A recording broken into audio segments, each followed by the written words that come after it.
नमस्कार साथियों, आपके अपने हिंदी भाषा यूट्यूब चैनल पर आपका स्वागत है। दोस्तों, आज हम 30 या 35 प्रश्नों पर चर्चा करेंगे जो कि किसी भी कॉम्पिटिटिव एग्जाम की दृष्टि से अति महत्वपूर्ण प्रश्न रहने वाले हैं। तो आज का हमारा विषय रहेगा वाक्यांश। इसमें हमारा पहला प्रश्न है, जो पहले कभी न हुआ हो। तो ऑप्शन आपके सामने हैं, जल्दी से जल्दी उत्तर देने का प्रयास करें और ये ज़रूर बताना कि आपको ये जानकारी कैसी लगी और इसमें से आपको पहले कितने क्वेश्चन आपके सही हो पाए और कितने गलत हुए। जो पहले कभी नहीं हुआ हो, इसका आंसर ऑप्शन को देखते हुए जल्दी से जल्दी देने का प्रयास करें। अगर दोस्तों आपका उत्तर आया है अभूतपूर्व, तो बिल्कुल सही है। जो पहले कभी नहीं हुआ उसको क्या कहते हैं? अभूतपूर्व। अगला प्रश्न है, जो कहा न जा सके, जो कहा न जा सके, अकथनीय, अक्षम्य, अजर, अगम्य। साथियों, जल्दी से जल्दी उत्तर देने का प्रयास करें। बिल्कुल सही जवाब है, आपको बधाई हो। उसको क्या कहते हैं? अकथनीय। अक्षम्य, जिसको क्षमा नहीं किया जा सके। अजर, जो कभी बूढ़ा न हो। अगम्य, जहाँ जाना मुश्किल हो, उसको अगम्य कहते हैं। अगला हमारा प्रश्न है, समय की दृष्टि से अनुकूल। ये वाक्यांश है, समय की दृष्टि से अनुकूल क्या कहलाएगा? अनुकूल, समय अनुकूल, प्रतिकूल, समय अनुकूल। बिल्कुल सही जवाब है जी आपका, समय अनुकूल। बहुत अच्छा प्रयास है। अगला प्रश्न है, जो सब कुछ जानता हो, उसको क्या कहेंगे? जो सब कुछ जानता हो। अज्ञ, सर्वज्ञ, विशेषज्ञ, कृतज्ञ। ऑप्शन आपका बी आंसर आ रहा है, तो बिल्कुल सही है। सर्वज्ञ, सब कुछ जानने वाले को क्या कहते हैं? सर्वज्ञ। अगला प्रश्न है, जिसकी गर्दन सुंदर हो। सुदर्शन, सुगत, सुगर्दन, सुग्रीव। बहुत ही महत्वपूर्ण वाक्यांश हैं, अपना ध्यान बनाए रखें। अगर ये जानकारी आपको अच्छी लग रही हो तो इसे अपने एक साथी के साथ जरूर शेयर करें और चैनल पर आप पहली बार आए हैं तो इसे सब्सक्राइब कर लें। जिसकी गर्दन सुंदर है। साथियों, इसका उत्तर अगर आपका डी है तो बिल्कुल सही है। सुग्रीव, सुंदर ग्रीव वाले को क्या कहते हैं? ग्रीवा क्या होती है? गर्दन। अगला प्रश्न है, लौकिक का वाक्यांश क्या होगा? पकड़ लिया गया, एक समान दिखने वाला, लौकिक से बना, जो इस लोक की बात हो। यानी कि ऑप्शन हमारे सामने है, देखकर बताना है कि लौकिक इनमें से किसको कहेंगे। जी साथियों, बिल्कुल सही जवाब आया है। जो इस लोक की बात हो उसको क्या कहते हैं? लौकिक। और जो इस लोक दूसरे लोक की बात हो उसको क्या कहते हैं? परलौकिक। अगला है, पुरुष एवं स्त्री का जोड़ा क्या कहलाता है? पति पत्नी, युगम, युगल, दंपत्ति। पति पत्नी का जोड़ा क्या कहलाएगा? दोस्तों, बिल्कुल सही जवाब है दंपत्ति। अगला है, विधानमंडल द्वारा पारित या स्वीकृत विधि। विधानमंडल द्वारा पारित या स्वीकृत विधि क्या कहलाती है? अधिनियम, नियम, विनिमय, अध्यादेश। दोस्तों, इसका उत्तर रहने वाला ऑप्शन ए। अगर आपका ये है तो बिल्कुल सही है, अधिनियम। अगला हमारा प्रश्न है, कार्य को नए ढंग से करने की पद्धति क्या कहलाती है? कार्य को नए ढंग से करने की पद्धति पारस्परिक, नव आगत रूप, नवीनीकरण, आधुनिकीकरण। कार्य को नए ढंग से करने की पद्धति। दोस्तों, इसमें कई साथियों ने बिल्कुल सही जवाब दिया है, नवीनीकरण। अगला हमारा प्रश्न है, निश्चित समय के भीतर पत्र का उत्तर न प्राप्त होने की दशा में अनुबोधक के रूप में भेजा जाने वाला पत्र। बहुत ही महत्वपूर्ण प्रश्न है साथियों, पहले इसको समझें। निश्चित समय के भीतर पत्र का उत्तर न प्राप्त होने की दशा में अनुबोधक के रूप में भेजा जाने वाला पत्र क्या कहलाता है? प्रतिवेदन, ज्ञापन, परिपत्र, अनुस्मारक। दोस्तों, इसका उत्तर रहने वाला ऑप्शन डी, अनुस्मारक।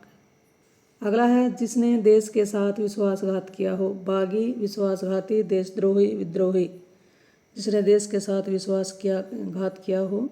जी साथियों, बिल्कुल सही जवाब, उसको कहते हैं देशद्रोही। जंगल में लगने वाली आग क्या कहलाती है? जंगल में लगने वाली आग। दोस्तों, जल्दी से जल्दी उत्तर दें। एकदम बिल्कुल सही जवाब आया है, आपको बधाई हो। इसी तरह प्रयास करते रहें। जंगल में लगी हुई आग को कहते हैं दावानल और समुद्र में लगी हुई आग को कहेंगे बड़वानल। और जठरानल यानी कि जो भूख होती है हमारे पेट में लगती है उसको जठरानल कहते हैं। अगला है वह स्त्री जिसकी कोई संतान न हो क्या कहलाएगी? कुलटा, बांझ, अप्रसूता, विधवा। वह स्त्री जिसकी कोई संतान न हो, बिल्कुल सही जवाब आया आपका है बांझ। अगला प्रश्न है रस आस्वादन का वाक्यांश क्या होगा? किसी रस से भरा हुआ होना, किसी विषय में मस्त होना, किसी रस का उपभोग करना, किसी बात में रुचि लेना। रस आस्वादन का सही अर्थ क्या रहेगा? जी साथियों, इसका उत्तर ऑप्शन सी है, किसी रस का उपभोग करना। अगला हमारा प्रश्न है वर्णनातीत, इसके लिए क्या उत्तर होगा इसका? वर्णनातीत, अतीत का वर्णन, अच्छा वर्णन, छिपा वर्णन, वर्णन से परे। बहुत ही महत्वपूर्ण प्रश्न है दोस्तों, वर्णनातीत का क्या ही सही उत्तर क्या होगा? साथियों, इसमें कईयों का उत्तर बिल्कुल सही आ रहा है, वर्णन से परे, उसको क्या कहते हैं? वर्णनातीत। अगला हमारा प्रश्न है पत्र या प्रश्न आदि के उत्तर की अपेक्षा करने वाला। पत्र या प्रश्न आदि के उत्तर की अपेक्षा करने वाला क्या कहलाएगा? उत्तरीय, उत्तरयायणी, उत्तराधिकारी, उत्तरापेक्षी। प्रश्न को पहले ध्यान से समझते हुए ऑप्शन देखते हुए जल्दी से जल्दी उत्तर देने का प्रयास करें। साथियों, इसका उत्तर रहेगा ऑप्शन डी, उत्तरापेक्षी। अगला प्रश्न है जिसके समान दूसरा न हो। अलौकिक, स्वर्गिक, अप्रतिभा, अप्रतिम। अप्रतिम, जिसके समान दूसरा न हो।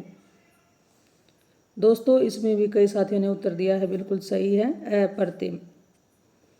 अगला प्रश्न है जहाँ न पहुँचा जा सके, जहाँ पहुँचा न जा सके उसको क्या कहेंगे? दुर्गम, अधिगम, अगम, सुगम। बिल्कुल सही जवाब दिया है जी आपने, उसको कहते हैं दुर्गम। अगला प्रश्न है जो बहुत बातें करता हो। जो बहुत बातें करता हो, बधिर, बहुज्ञ, वचनीय, बहुभाषी। जी साथियों, इसका उत्तर रहेगा बहुभाषी। अगला प्रश्न हमारा है अतिवृष्टि का सही वाक्यांश क्या होगा? अतिवृष्टि, अत्यधिक विचार करना, अत्यधिक वर्षा होना, अत्यधिक सूखा पड़ना, अत्यधिक संतुष्ट होना। अतिवृष्टि। जी साथियों, एकदम सही जवाब है, अत्यधिक वर्षा होना। अतिवृष्टि अत्यधिक वर्षा होना और अनावृष्टि होता है बिल्कुल भी बारिश न होना, उसको क्या कहते हैं? अनावृष्टि। अगला प्रश्न साथियों हमारा है अनुमति का सही वाक्यांश क्या होगा? किसी कार्य की आज्ञा देना, किसी कार्य के लिए निर्देश देना, किसी कार्य के लिए आदेश देना, किसी कार्य के लिए सहमति देना। अनुमति का बताना है। जी साथियों, एकदम सही जवाब, किसी कार्य के लिए सहमति देना क्या कहलाता है? अनुमति। अन्यो अन्य आश्रित, बहुत ही महत्वपूर्ण प्रश्न है। अन्यो अन्य आश्रित का सही वाक्यांश क्या होगा? किसी पर आश्रित होना, किसी पर आश्रित न होना, एक दूसरे पर आश्रित होना, किसी को आश्रित बना देना। जल्दी से जल्दी उत्तर देने का प्रयास कीजिए। जी साथियों, कईयों ने बिल्कुल सही जवाब दिया है, एक दूसरे पर आश्रित होना क्या होता है? अन्यो अन्य आश्रित। अन्यो अन्य आश्रित।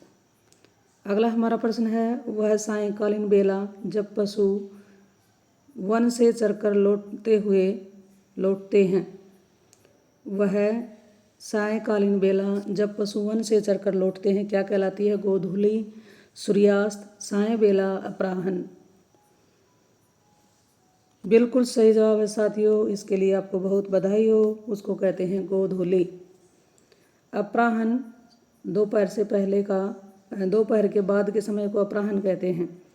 अगला हमारा प्रश्न दूसरे के सहारे जीवित रहे, उसको क्या कहते हैं? जो दूसरों के सहारे जीवित रहता हो। प्रावलंबी, प्राश्रित, परोपजीवी, पराधीन। साथियों, अगर आपका उत्तर इसमें सी आया है तो बिल्कुल सही है, उसको क्या कहते हैं? परोपजीवी। अगला हमारा प्रश्न है किसी के प्रति उदारता एवं कृपा पूर्वक किए जाने वाला व्यवहार क्या कहलाता है? किसी के प्रति उदारता एवं कृपा पूर्वक किए जाने वाला व्यवहार विग्रह है, निग्रह है, अवग्रह है, अनुग्रह है। सोचते हुए जल्दी से जल्दी उत्तर दें। दोस्तों इसका उत्तर आपका होगा ऑप्शन डी, उसको कहते हैं अनुग्रह। दो पर्वतों के बीच की भूमि क्या कहलाती है? उपत्यका, घाटी, द्रोण, बेसिन। दो पर्वतों के बीच की घाटी। साथियों बहुत सारों ने बिल्कुल सही जवाब दिया है, उपत्यका। जिसे पार करना कठिन हो उसको क्या कहेंगे? निगम, आगम, दुर्गम, अगम्य। जिसे पार करना कठिन हो। साथियों बिल्कुल सही जवाब है, उसको कहते हैं दुर्गम। जो शत्रु की हत्या करता है क्या कहलाएगा? शत्रुघ्न, नश्वर, जन्मांध, निर्दयी। जी दोस्तों सही जवाब आया है, उसको कहते हैं शत्रुघ्न। जिसके आर पार देखा जा सके क्या कहलाएगा? दूरदर्शी, सूक्ष्मदर्शी, पारदर्शी, अंतलदर्शी। जिसके आर पार देखा जा सके। जी साथियों सही जवाब आया है, पारदर्शी कहेंगे। हर काम को देर से करने वाला।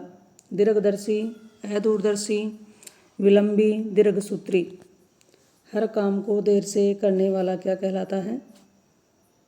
साथियों इसका उत्तर आपका डी आया है, तो बिल्कुल सही है, इसको दीर्घसूत्री कहते हैं।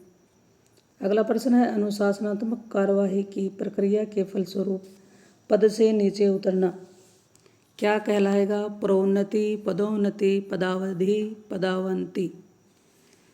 अनुशासनात्मक कार्यवाही की प्रक्रिया के फलस्वरूप पद से नीचे उतरना क्या कहलाएगा? दोस्तों इसका उत्तर रहने वाला है पदावंती, यानी पद का क्या हो गया? वो एक पद नीचे आ गया है। अगला है, आयु में बड़ा व्यक्ति क्या कहलाता है? कनिष्ठ, वरिष्ठ, ज्येष्ठ, पूजनीय। आयु में बड़ा व्यक्ति। बिल्कुल सही जवाब है साथियों, उसको कहते हैं ज्येष्ठ। अगला हमारा प्रश्न है, वह वस्तु जो नाशवान हो। नश्वर, शाश्वत, अमर, अलौकिक। वह वस्तु जो नाशवान हो क्या कहलाएगी? जी साथियों बिल्कुल सही है, नश्वर।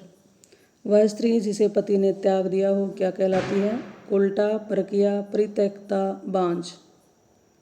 वह स्त्री जिसे पति ने त्याग दिया है क्या कहलाएगी? जी साथियों सही जवाब है आपका परित्यक्ता। अगला प्रश्न है, साहित्य से संबंध रखने वाला क्या कहलाता है इनमें से? साहित्यिक, लेखक, कवि, नाटककार। साहित्य से संबंध रखने वाला। जी साथियों सही जवाब आया आपका साहित्यिक। जो सरलता पूर्वक प्राप्त किया जा सके। सरल, सुलभ, सुंदर, सुप्राप्य। जो सरलता पूर्वक प्राप्त किया जा सके क्या कहलाएगा? 36 में। जी दोस्तों सही जवाब आया है सुलभ। लभ होता है प्राप्त करना, सु आसानी से। अगला है, जिसका भोजन दूध ही हो उसको क्या कहेंगे?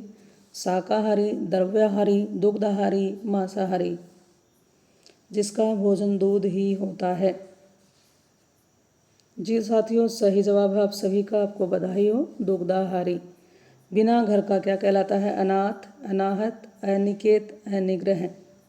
बिना घर का दोस्तों उसको कहेंगे अनिकेत। अगला हमारा प्रश्न है, हमेशा रहने वाला।